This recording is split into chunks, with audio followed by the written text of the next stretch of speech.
but we'll kick it off. And so today, our webinar, we've got a gentleman here that's been doing mortgage compliance, you name it, been in the bowels of the mortgage business for the last 30 years on the compliance side, understanding what's right, what's wrong, and that gray in between.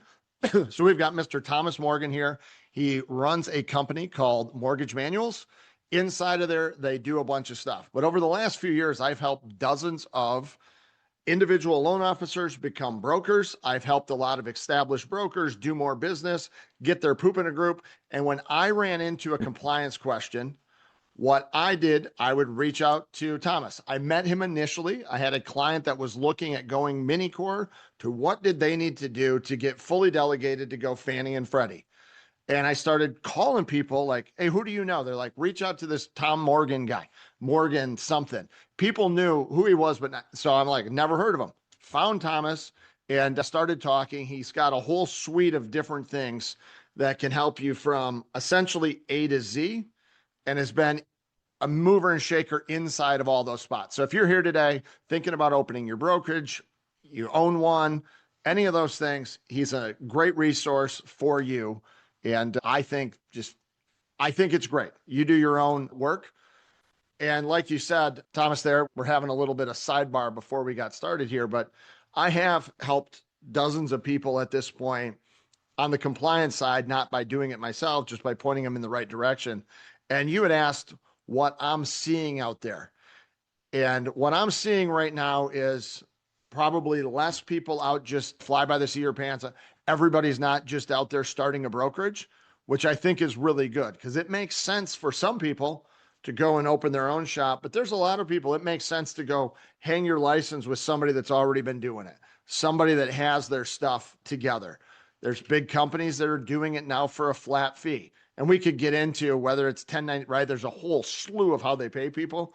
And we're not even going to get into whether that's right or wrong. But what I'm seeing right now is the people that are going out and deciding to open their broker shops, a lot more due diligence on their end.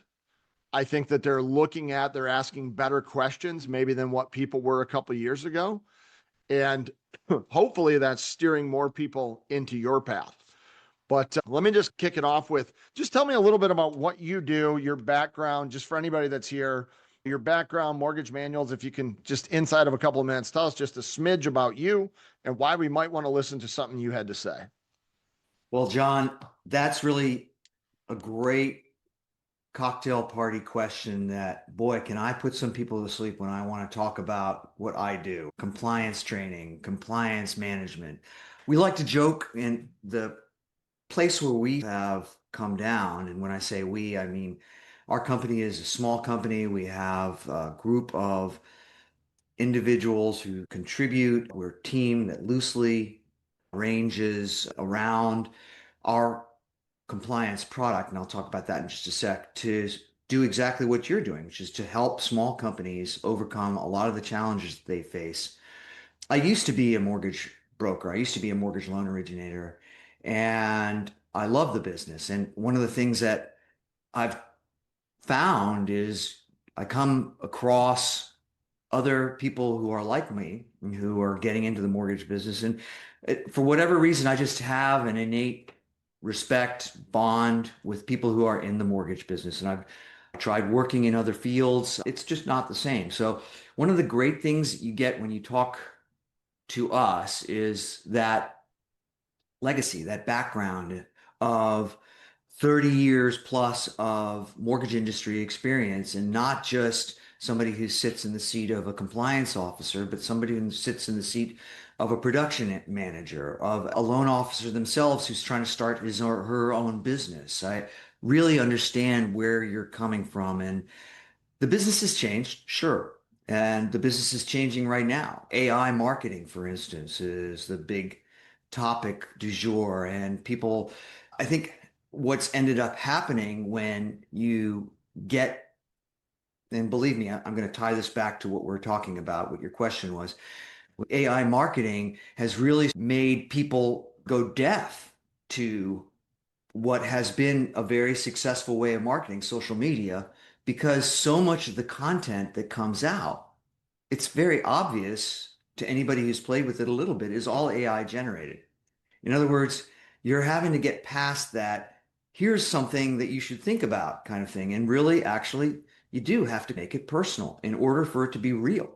So when I tell a story, and the thing that gives me the greatest engagement when I'm out there reaching out for new customers is actually telling my stories. You know, what it was like when I first got into the mortgage business, and how it was that I got to where I am today really is just that long process. I did get into mortgage business from the backside. I got in through closing and compliance, and I'm the kid who was sitting there typing up loan documents, typing, yes, typing, for those of you who don't know what that is, actually putting letters on pieces of paper that that saw these guys driving BMWs, and while I'm making 13 bucks an hour, and deciding that's what I wanted, was to be in sales. And so understanding that there's an arc to your career and to your business that really will resonate with not just with you and understanding what your career is about, but your customers, your clients, your employees, your referral sources. They want to know who you really are. And For sure. yeah, so that's the piece that I think everyone understands intrinsically, that people are people and we're trying to do business with people. But when you're getting to today, and I bring up the point about AI for a specific reason, which is that our business is an intellectual property business. In a way, so is yours, John. So have you tried creating a clone of yourself and creating videos? Have you tried that yet? Oh, I don't want to go down the AI rabbit hole. Just we'll lose people. But no, I Okay. mean, I've put out well over 1,000 videos in the last 2 years. So there's no shortage of social media content. I can do all kinds of things. You're seeing the laws with the catfishing stuff. California just passed a law where you, on the real estate side, if Right. there's any catfishing, right? If you even doctor any photo with AI, you must disclose it to the consumer. So I think that AI world goes into a whole thing. I know that Freddie Mac has put out some guidance that if you have AI working on your files, there's certain things. So there's a lot of stuff in there.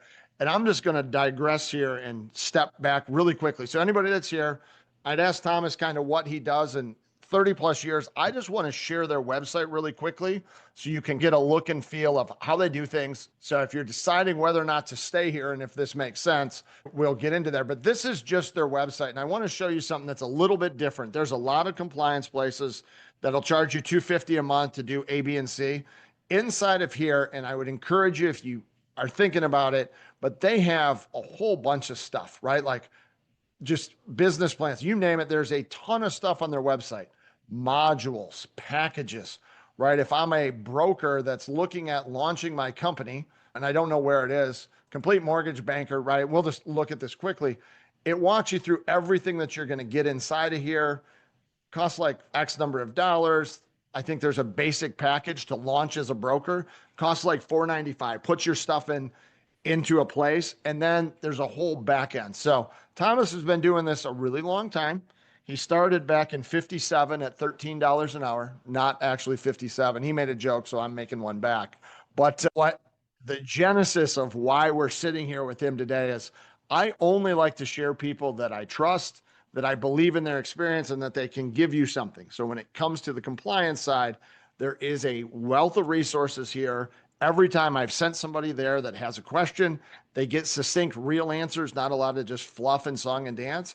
And there's actual modules like IP proprietary stuff on the back end that you can go in and actually look at. So we're So let here. me just, since you brought that up, John, let's just do that. Let's take a moment, and I don't know if you can see my screen. I started screen sharing. Can you share that screen so that I can do exactly what you started to do, which is just give you a broad sense? We've really tried to take the customer experience, as I said, coming back from the perspective we were talking about at the beginning of the person traveling through this process, getting up to speed on it. So what we offer, as John pointed out, if you come to our site, but what I really wanted to point out was we offer the sort of self-serve compliance option. And so It really is, sure, our core materials are how do I run a business? And when we talk about that, we're talking really about some specific business models. For instance, the broker non-del core type of business model, whether it's a complete mortgage banker, if you're a processing company. So we have these packages of materials that really align with what it is that you actually do in that business model. So we're not really just like trying to sell a product. We're trying to help you create a roadmap for how you'll do business. And compliance is an important part of that. One of the things that why we market it as compliance management is because that's where people's biggest pain point is. And so they don't go looking for, hey, how do I run a great mortgage company? They go looking for, how do I answer this question the regulator has posed to me about how I manage anti-money laundering? How do I manage advertising? How do I manage cybersecurity? How do I manage these things? Instead of asking, so that's really the customer journey. That's how people come to us. They've hit a pain point. How do I do this? And so what we've tried to do in these packages is create a comprehensive solution. So what's instead of selling somebody a product that says, here's a alphabet soup, what we've tried to do is organize it in the way that you would actually do business. So if you see here, like right now, what you're looking at is what's in, for instance, the small mortgage broker, small mini core non-del compliance package. And what is in there are your functional core pieces for running your business. So people think of quality control as compliance, but it's really not. It really is, how do I engage with a customer with an application? How do I tell them what's missing? How do I review exhibits?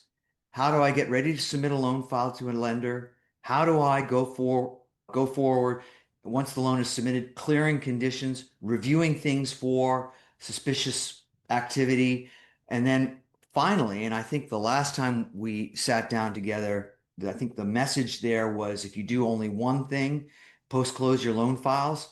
And I'm still on that. If you're really only going to Yeah, do one thing as it applies to compliance, post-close those loan files to make sure you've got everything you need. Because what's no fun in the post-closing world is to try and chase file down after the fact, after it's closed, and try and get documents that you need for a regulator a year, 2 years after the fact. So if there's one thing that you 100%. do the post-closing compliance document collection.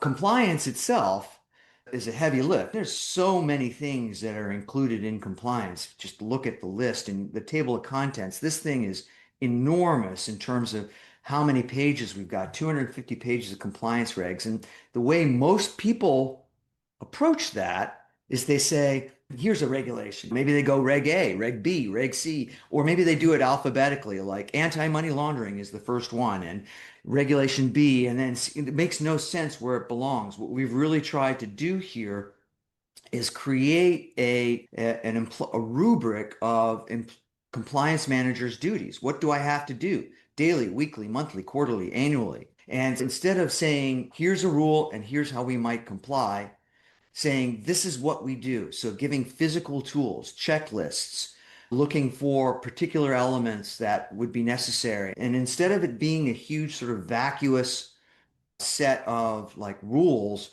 this is an actual handbook for you as a company owner, for you as a compliance officer, office manager, whatever the case may be, to go through these things and make them make sense, have them make sense. So it's not just a list of policies and procedures. Going back to that package, this core package, quality control, your loan process, compliance. How do I comply? Not so much here's the rule, but how do I comply? And then IT security, which includes things like remote work, top of mind these days. A lot of pressure coming down on that. And then, of course, many of the states that we're seeing in regulatory exams have adopted the IT security, the FTC's safeguarding rule scope in terms of what it is they're examining in a cybersecurity exam. So you'll see in your state exams these days, these references, IT1, IT2, IT3, IT4, all the way through 13 and 14, in terms of what it is that regulators are looking for in an IT security plan. And so what we've done is drawn a straight line to that particular request as to where it is in your policies and procedures. Then there are things within that, for instance, that require you to provide some input. So listing. So, what is your software? What is your hardware? And we give you within that plan tools to actually collect that information. So the whole idea is, what is the scope of what I have to do? Is it is just this overwhelming series of rules and things that I need to handle, or are there things there that are part of a bigger process flow that I'm doing anyway? And Yeah. what we're finding is that 90% of the time, you're doing what you need to do anyway. And so we do have this, and we talked about this before, this product where we roll people through and baby step them into compliance by working over the course of a year and going through all of that stuff and in a hands-on way. In other words, you get policies and procedures, you have questions. Instead of answering your questions, we drive you back to your policies and procedures and say, what would you do in this situation? So it becomes training for the compliance manager or the principal or the office manager, whoever's responsible for this. So Yeah. audits, training, policies and procedures, every compliance management system has those four components. At the core, the compliance manager. Who is that? Company principal. Policies and procedures, obviously, that's what we offer. Really, what we're talking about is process management with compliance aligned. So it's not really policies and procedures, it's a process map. Third is the training. And of course, as part of the system, we do provide all of that non-NMLS type compliance training, as well as tools to capture the training that you may have already received as part of your CE.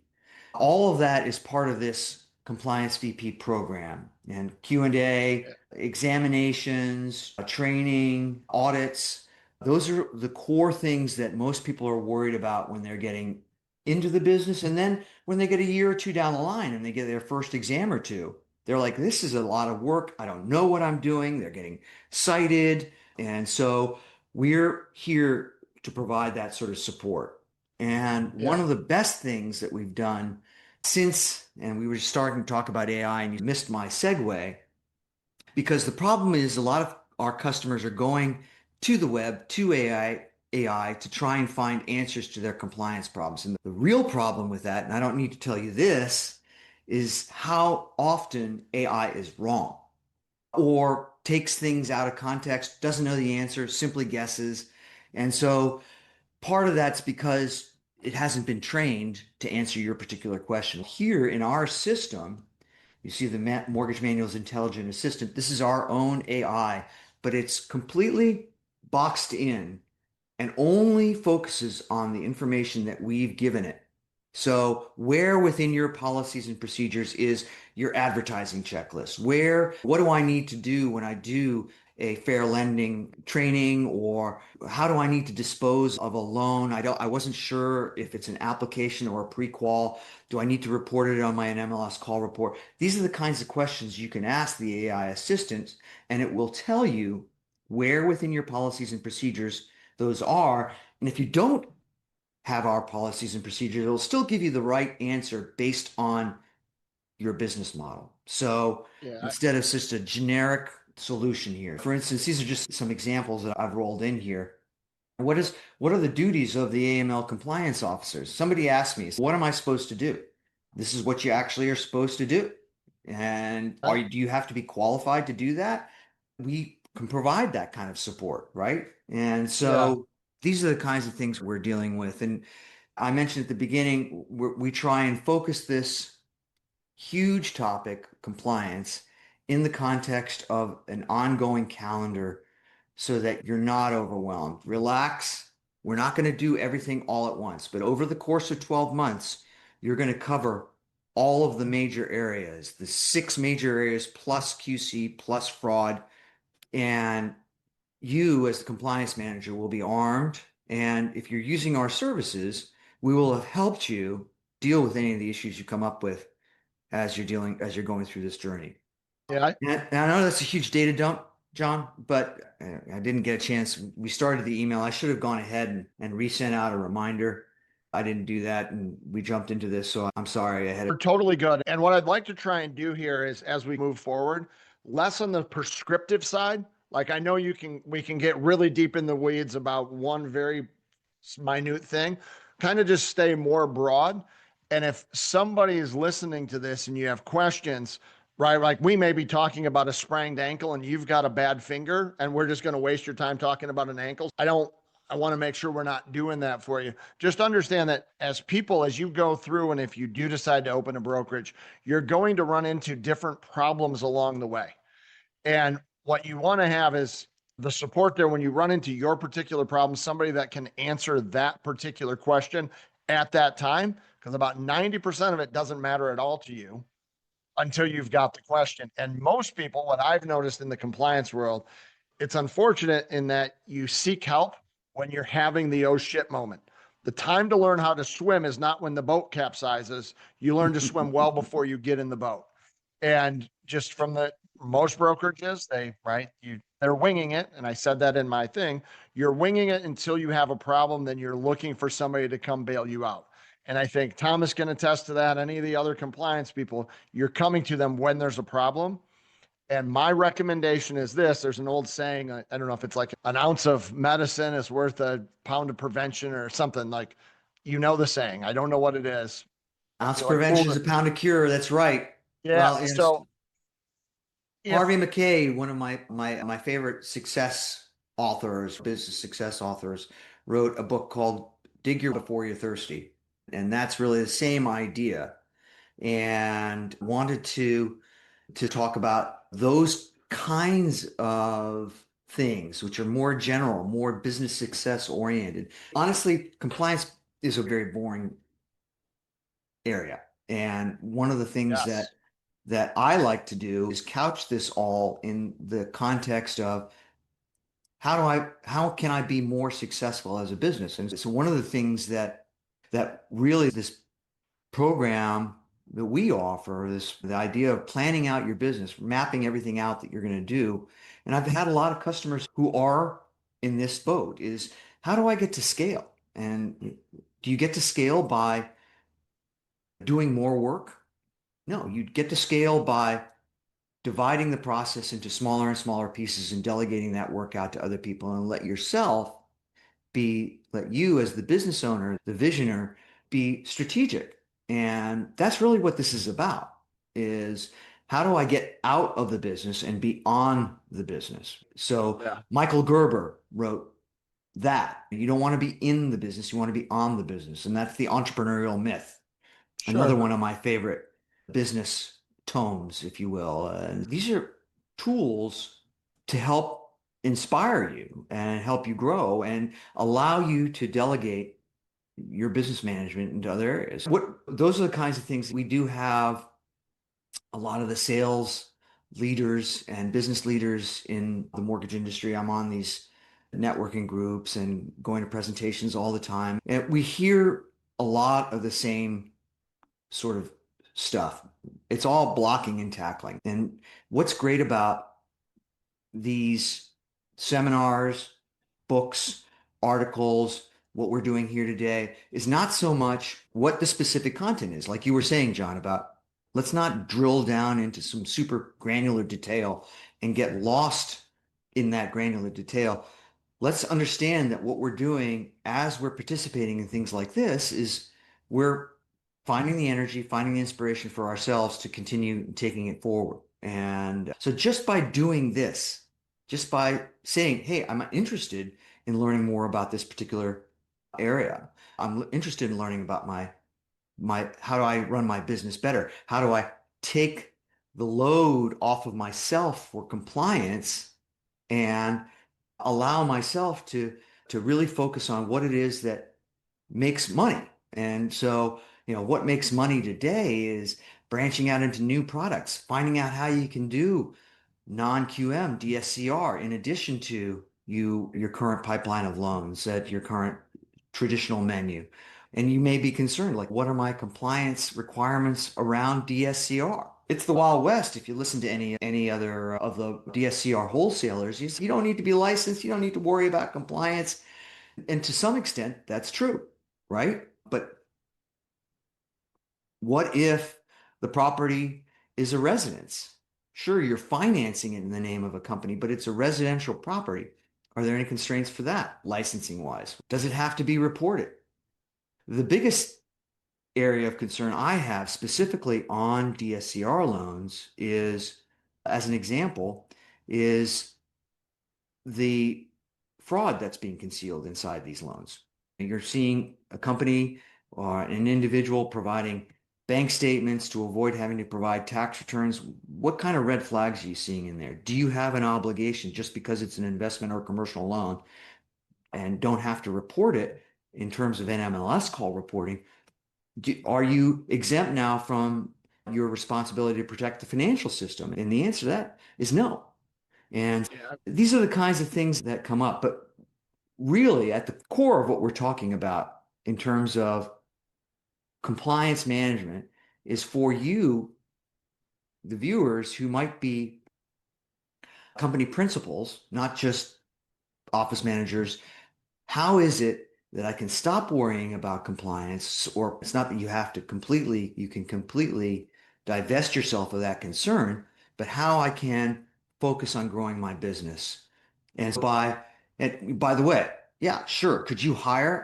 I was almost crying because I had a customer several weeks ago who canceled their subscription because another company, compliance company, a group of attorneys had told them, we'll take care of all of this for you. You don't have to worry about any of it. And the truth is, that's not true. Yes, somebody else can do some of the legwork for you, answer your questions, but they're not the ones who are sitting in your office watching what's going on, A. B, they're not the ones who are responsible in the event that something goes sideways. And the fee, the costs associated with that particular arrangement was in the five figures. And I was like, what are you really buying?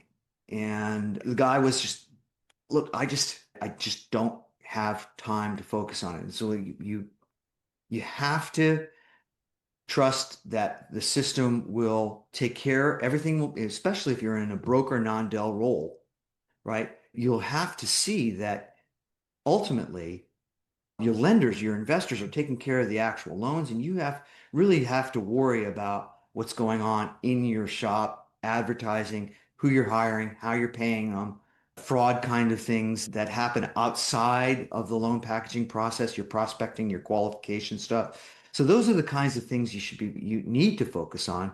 You're never going to be able to 100% divest your responsibility for compliance, but you can get somebody to do a lot of the heavy lifting for you. And that's what we're here to do. So we have a lot of stuff there. Again, we're in the weeds a little bit. I'm going to pull it back out of the weeds. And that's what we do, John, in compliance. We get into the weeds. Come on, man.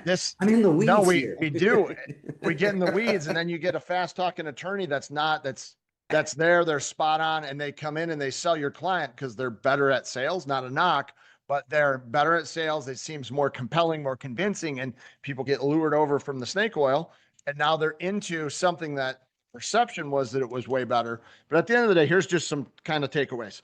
Out in the world today, there's a lot of signal and noise, right? Signal is something that you can actually use. Noise is just all the about 99% of all the sales guru, business planning, Zig Ziglar, whatever that. AI is fantastic at digesting the millions of pieces out there and becoming a fantastic business coach, mentor coach. What is the next step to do, right? You don't need me. You don't need Thomas. You don't need about 90% of the people to do that. So AI is fantastic in that respect. It scares me a little bit in that it knows way more than I do and I've read thousands of books. It's read millions of books. But that being said, so being able to decipher what's signal and what's noise, more importantly, what's signal and noise for your particular business? So that's the key nuance is what works best for you, being able to determine, then coming up with at any given time, what are the 3 to 5 things that are having your business be most vulnerable and the key opportunities. So again, just looking at your business across the board, if you're not doing anything on the compliance side, that is a massive vulnerability. You should have something in place, policies and procedures, different things. It's hard to get approved by some lenders, but it is crazy that some lenders will approve you to do business without any of that. So signal noise, determining which is which. What are the 3 to 5 things that are having your business becoming the most vulnerable?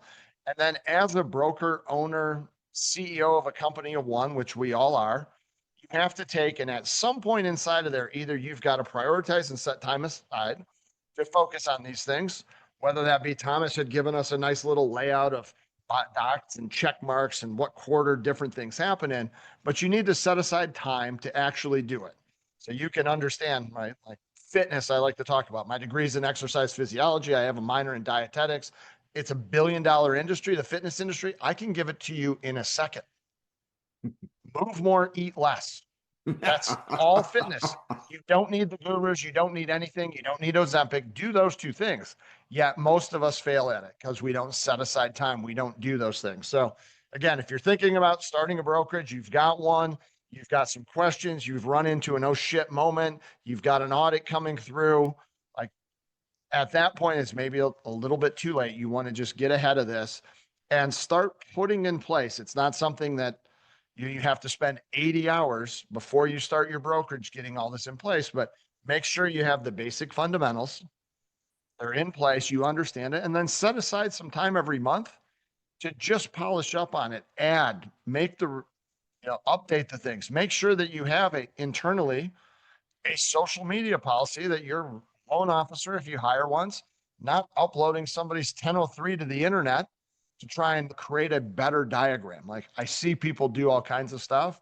So most of it is common sense, understanding, and you have to start, if you're going to own the company, think about it not just as a paycheck today, but what's the long term? Like you're trying to build something bigger. And Thomas has got a ton of cool things out there.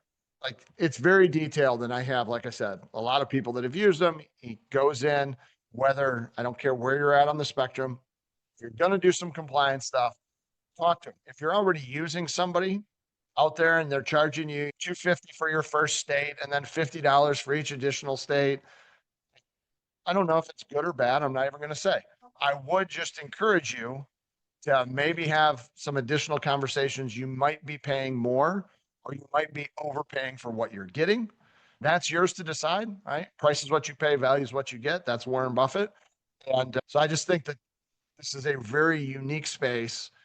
And one other thing that Tom, just correct me if I'm wrong, you don't do any licensing today. I can't come to you for, you don't do the actual licensing stuff. There's all kinds of Well, there's licensing. companies. That's a great question. So we, just like you, just if you're in your role, in your niche, right?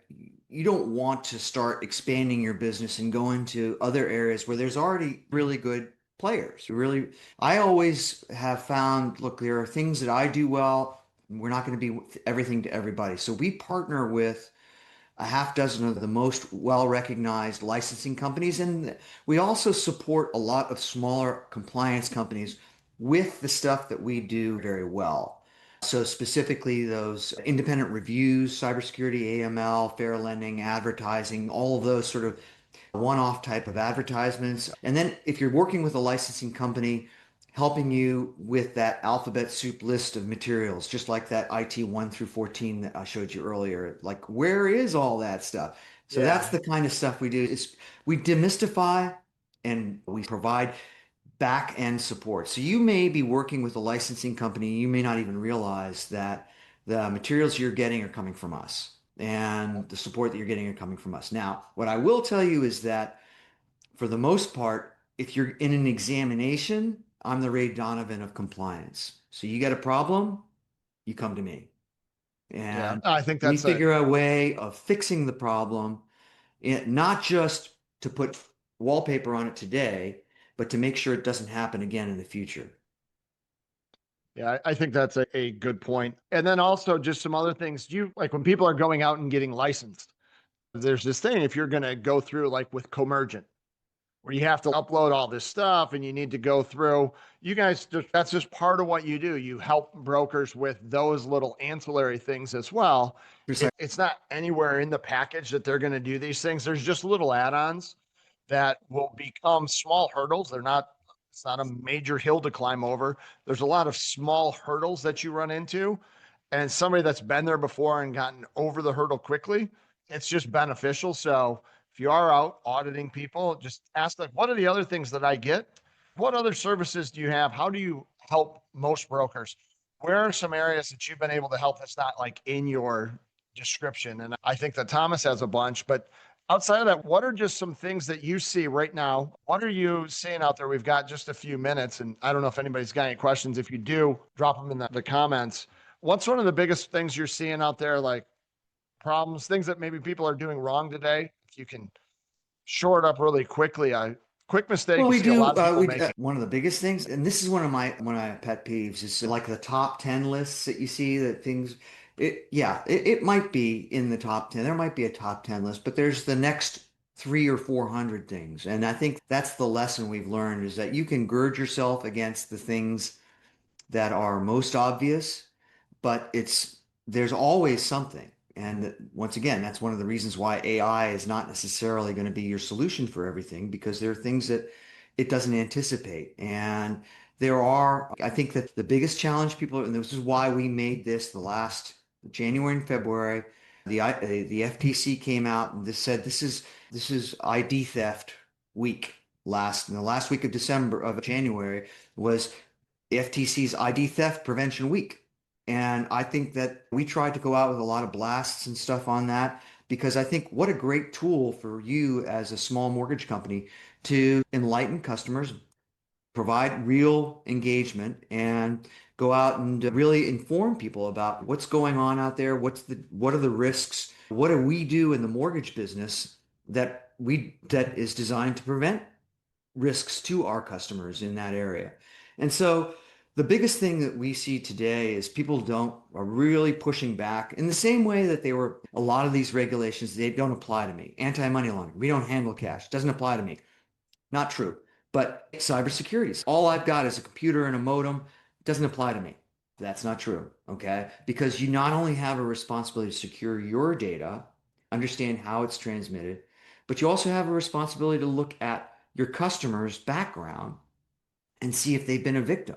We're pretty good in the mortgage industry about looking at the customer who's in front of us, and seeing if they're trying to pull the wool over our eyes. In other words, this bank statement looks funny. It's a lot of round numbers, you know what I'm saying, and on this paycheck, and I'm suspicious about that. But we get a lot of well-meaning customers who are victims of ID theft, and it not necessarily because they've already found it and they've done a report and they've blocked their credit report from being pulled without verification. A lot of customers have been victims of ID theft.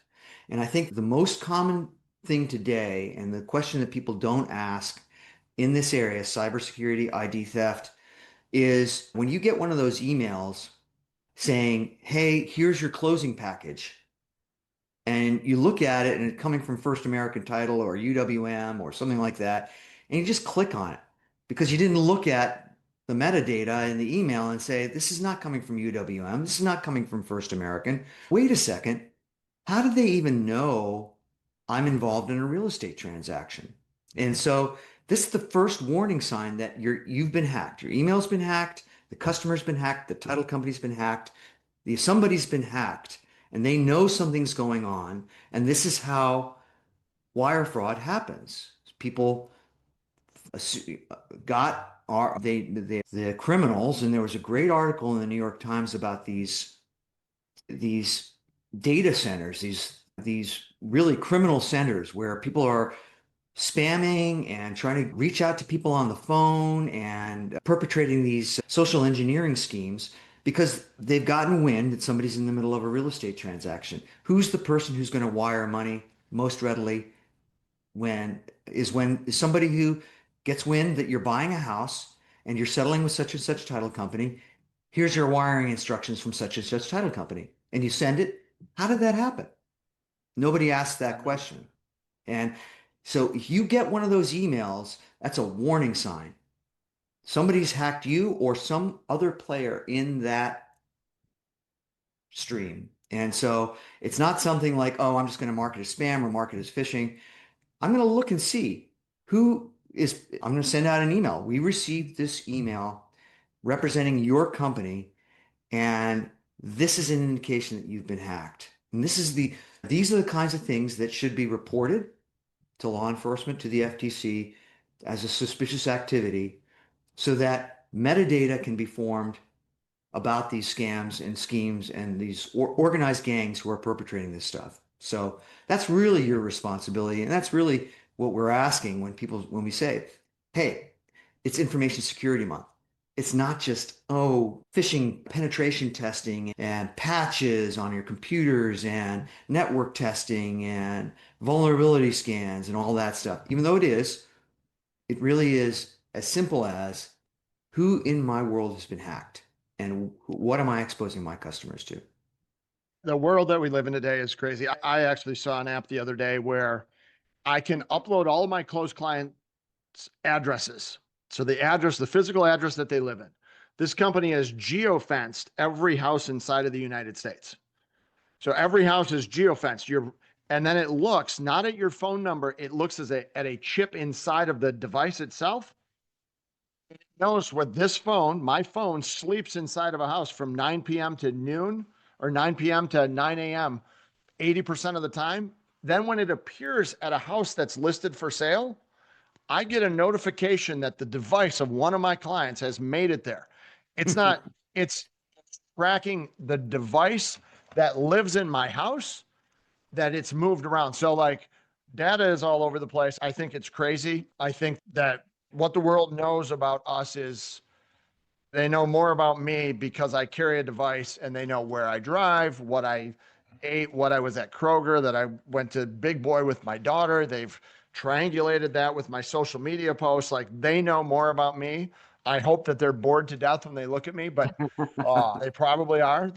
I'm not super exciting, which is good. That means they'll probably leave me alone. But at the end of the day, Thomas, I mean, I think we covered a lot here. If we didn't get any questions. So if people do want to get a hold of you or they've got compliance questions, best like Mortgagemanuals.com, LinkedIn website. mortgagemanuals.com, LinkedIn, whatever.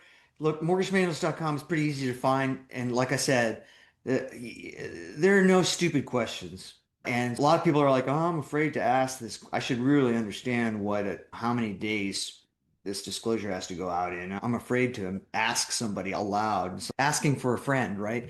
And so the compliance assistant that we have on our site is a great way of testing the waters, getting some basic information. And then instead of asking what you think might be a stupid question, you can ask an educated question. In this scenario, I understand that the rule is this, but in this scenario, how does this apply? And that's really where we can help you on an ongoing basis, no obligation. Just go to the site, use the compliance assistant. Remember, it's not ChatGPT, it's our own AI. So it's boxed in. It's not going to give you stuff that's not appropriate to your business model or your business. So Awesome. I think this has been helpful. It's one of those topics that is boring, but something that yeah, if you are going to venture down this path, a lot of the things that we do day in, day out are boring, but they need to be done to get to the exciting things. Like having a right. business that doesn't fail or get put out of business allows you to take like cooler vacations and maybe retire someday. Thomas is there to help. Mortgagemanuals.com. I'll someplace here inside of the show notes, I'll list, and he also is posting a lot on LinkedIn. So that's two places. There's constant little things. What do you post once, twice a week? Every day Every I take somebody asks me a question. Maybe it's a stupid question. Maybe it's not. Maybe they say something, but I have a 6-week backlog of questions that people have asked. And every day I answer those questions on social media. And the idea is that like I said, just by participating in the stream of information, you'll be a little bit better informed.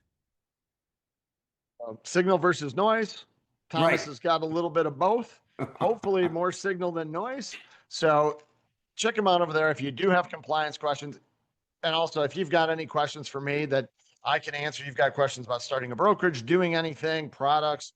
I cover all kinds of weird stuff, mortgage broker builder. You know where to find me. You're here already. There'll be links, but get with Thomas if you have these questions. Like I said, he's helped out numerous people that I know. He's helped out people with audits, all kinds of stuff. Wealth of knowledge there, 30 plus years of data. He's not somebody that just fell off the turnip truck yesterday. He's been doing this for a while. And yeah, good stuff. I appreciate you jumping on here today, Thomas. Thank you.